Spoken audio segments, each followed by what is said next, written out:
back, 97.5 WDCM. You're listening to Good Morning Show. Rob Whelan in the studio where it's 8:49 and 42 degrees. And joining me for these final 10 minutes or so of the show is Eliot Lewis. We've been talking with him about his career as a songwriter and as a instrumentalist in a few bands, and probably the most famous band, Oates. You can hear probably 3 or 4 times a day here on WDCM. But Eliot is going to be performing tonight at Buffalo Wild Wings, and he's also got a new CD out called 6 and 1, and that's an interesting title for a CD. Yeah, I've gotten that. I've gotten that a couple times. People are like, "What does that mean? What does that stand for?" It really is in reference to me getting back to 6 strings and being solo. So it's 6 strings, solo, 1 artist. I thought it was like 6 good songs and 1 not so good. Had to have 7 on the LP. It's a little inside thing, yeah. What kind of process do you go through when you're writing songs and getting ready for a CD recording? Well, probably like a lot of writers, is you. I tend to. The best songs usually come out of a title. I'll come up with a concept for a title and have that kind of kicking around in my head for a while, and then usually if it sticks and I remember it, then I know, okay, there's something there to sort of move forward on. So then I'll usually start writing out, what that title means and sort of constructing a story around it. Once in a while, it'll happen just from playing chords. It'll happen just from maybe discovering a new sound or going to a keyboard or another instrument that sort of inspires you. So there's usually a lot of different methods of coming up with a song. But usually for me, the best songs, and sometimes the easiest and quickest songs, usually come out of just of a title. If the title makes sense and it's a concept I'm interested in, then I kind of can move forward pretty quick with it. Well, we're going to play Standing on Top of the World. On that LP, what are some of your favorite songs? What do you remember about those songs as you were writing them, as you were recording? Well, okay, here's an interesting thing. There's a song called Cloud Number 9, Okay. which I think is the second track on that CD. And so I'm writing this song, and Cloud Number 9, and the lyric in the song, and I'm thinking, this is interesting because it came very quick to me, and I knew it was about somebody, but until I finished it, I didn't realize it was about my brother. It was sort of about all the support that my brother, who I'm very close to, has given me over the years. We're very, very close.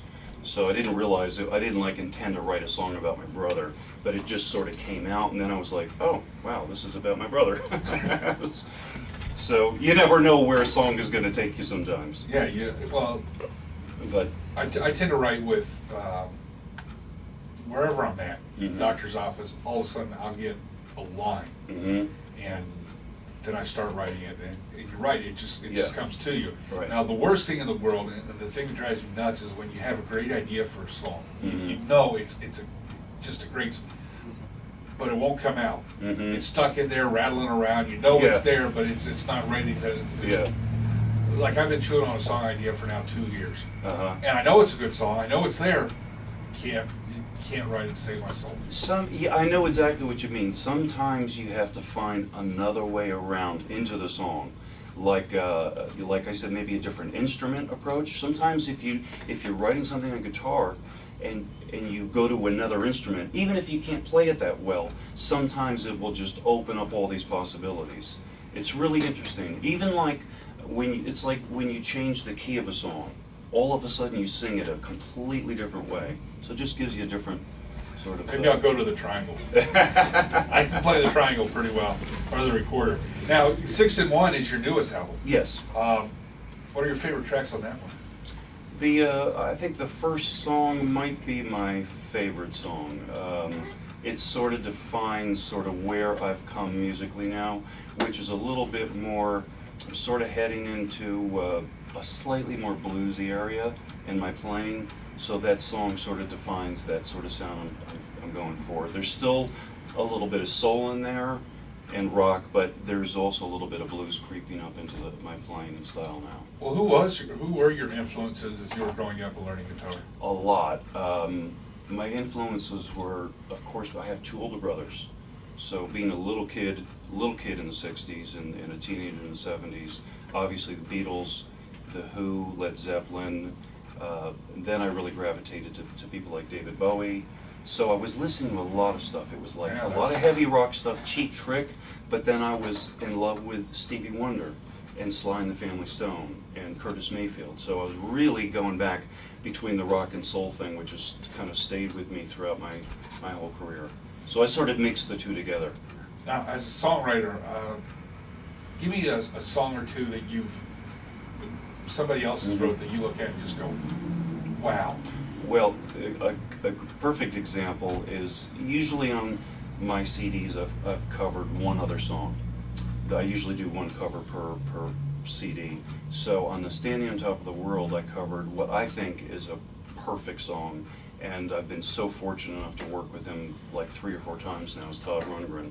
So I covered Hello, It's Me, and I play that in my show. To me, that is like Hall & Oates' She's Gone. It's just a perfectly written song. It's the perfect marriage of lyrics and melody and production, just comes together in a perfect way. But what blows my mind still is Todd Rundgren told me one day in the car that that was the first song he ever wrote, and I just went, okay, musical genius. Yeah. Kind of makes what you're doing go. Yeah, exactly. Like my first song was like Well, I just saw John 2 Prine- notes. Yeah, I just saw John Prine on Saturday night, Uh, and just as a songwriter, it's Mhm. you go, man, how does he do it? And Mhm. you know, you listen, and obviously a lot of modern music doesn't really gravitate towards songwriting. Mhm. I don't think Lady Gaga's going to win any Pulitzer prizes. We probably won't be singing her songs in another 20 years, but But I mean, you just look at Yeah. some of the songs and Yeah. where they come up with the ideas and where they have to be in their life and their own emotions and mind to Mhm. get that song out. It's just incredible. it is. And you really appreciate the artistry that's Mhm. inside it. Now, you're going to be performing tonight at Buffalo Wild Wings. Yes. We have a time on that? 8 to 11. 8 to 11. Yeah. So, excited? First I trip to am Marion? very excited. I'm so happy to be here, and this little solo show, I'm starting to branch out and getting a lot of feedback from fans in the Hall & Oates world that want me to come and play in different areas. So I'm trying to make the time to do that, and I love it. It's really great. I have a blast doing it. Well, Buffalo Wild Wings recently went under a renovation, so they're kind of showing off their new digs and doing it with Eliot Lewis, who'll be performing 8 to 11 tonight at Buffalo Wild Wings. You have a website, Eliot, that people can go if they want to check out your CDs? Absolutely, yeah. It's just my name. It's just EliotLewis.com, and it's Eliot with 1 L, 1 T. So, 6 in 1, the newest CD. I also have CDs like Standing on Top of the World, which John Oates gave some great reviews to. He said that was a quintessential musician, is what he called you. Mhm. That's gonna make you feel good coming from somebody who has so many gold It records. does indeed. John is a great guy. In fact, I'll be doing a show with him in a couple of weeks. One last question as we head towards the 9 o'clock hour. I'm gonna play one of your tunes. I'm gonna try to play Cloud Number 9, as a matter of fact. Cool. Outside of Hall & Oates, hmm obviously they've been a huge piece of your musical life. Who's the favorite person that you've played with, or the guy that surprised you the most, or really just was phenomenal, Besides Hall & Oates. besides Hall & Oates? Well, one of the best experiences I think I've had was just because he's a legend, Smokey Robinson. Wow. That was pretty cool. I've had a lot of cool experiences, but Smokey was one, and I'd have to say Todd Rundgren was another, because Todd was he was obviously a big influence on me. I didn't come to realize that until later. I listened to him a lot as a kid, but I didn't realize how much of an influence he was till much later.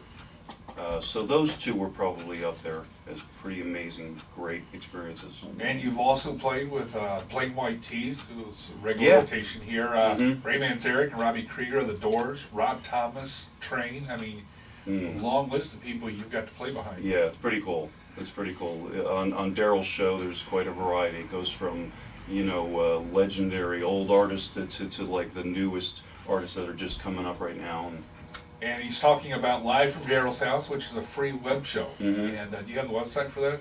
That's it, live from Daryl's house. There you go. DRYL. Very easy to find, and now it's an award-winning internet show. All over the place. I've heard several. In fact, I Yeah. checked it out because I saw it on MSNBC. So, Yeah. you get a chance to check it out, I can tell you that. And also tonight, 8 to 11 at Buffalo Wild Wings, Eliot Lewis. And Eliot, appreciate you taking the time to talk with us, and we're going to end with one of your songs. Thank you very much, man, for having me. And I want to thank you for joining us this week, and hopefully we'll be back Monday morning for everybody here at WDCM. This is Rob Whelan bidding you good morning.